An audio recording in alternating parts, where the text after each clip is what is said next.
At the same time, Joseph Smith eventually produces the Book of Abraham, a new scriptural text that declared that those who were descendants of Ham were of a cursed lineage and would not have access to the priesthood.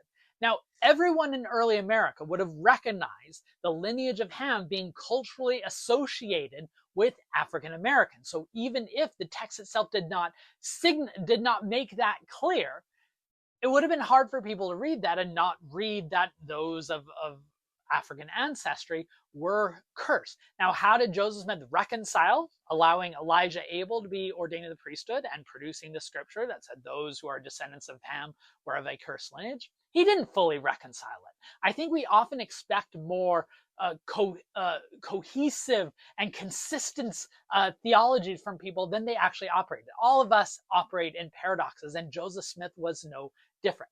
There are also other early Black converts to Mormonism, like Jane Manning James, who found in the faith they believed a religion that could help them transcend their race. And that was a language that Joseph Smith and the other white leaders would have used, including the patriarchal blessings for both Elijah Abel and Jane Manning James, which would refer to them as, instead of being of house of Ephraim, the chosen blessing, that they were descendants of Ham, again, the connection there, but that in the next life they would transcend and become white.